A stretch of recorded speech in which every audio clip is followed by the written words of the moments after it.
আপনার নাম কি? সাদিকুল হক। কি আপনি কি বিষয়ে কথা বলবেন?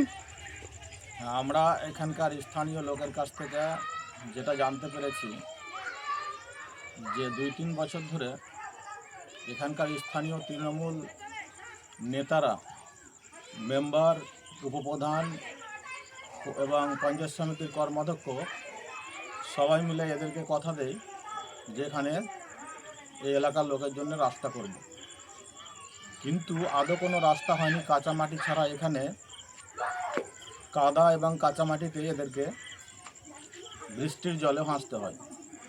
তো এইখানে আমরা সার্চিং করে পেয়েছি যেটা 2024-25 বর্ষে 15 ফাইন্যান্স কমিশন ফান্ড থেকে খালেক শেখের বাড়ি থেকে কাশিবুল শেখের বাড়ি পর্যন্ত পিসিসি রোড কন্ট্রাকশন কমপ্লিট দেখিয়ে 1 লক্ষ টাকা তোলা হয়েছে, অলরেডি তোলা হয়ে গেছে। অথচ এখানে কোনো রকমের একটি পাথরও পড়েনি বা একটি ডাস্টও পড়েনি, কোনো কিছুই যোগাযোগ ব্যবস্থা হয়নি। সম্পূর্ণ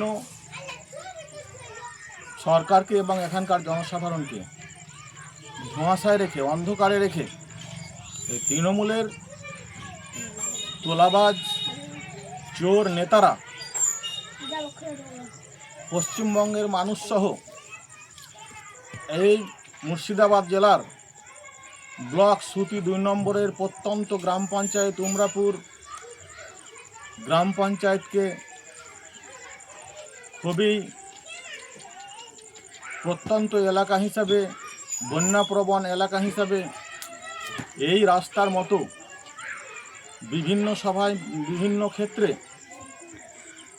একই প্লেসের ওপরে বিভিন্ন নাম দিয়ে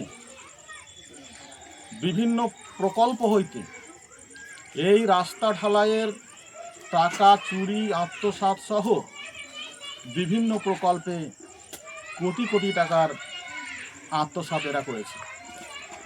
তাই আমরা চাই সরকারের কাছে সঠিকভাবে তদন্ত করে ওই সব অপরাধীদের, ওই সব চোরদের, প্রতারকদের সঠিক বিচারের আবেদন করছি আমি সহ এলাকার লোক।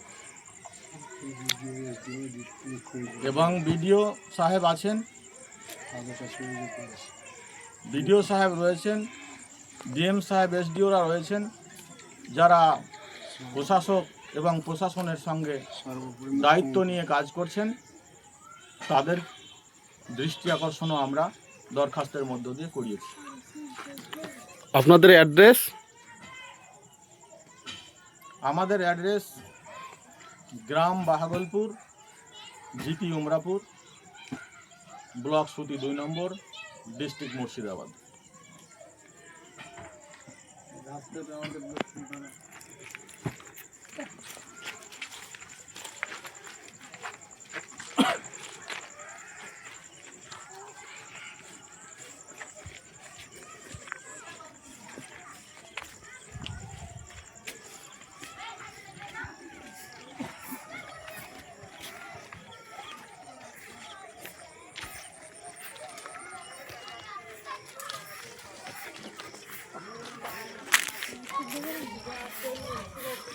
Thank you.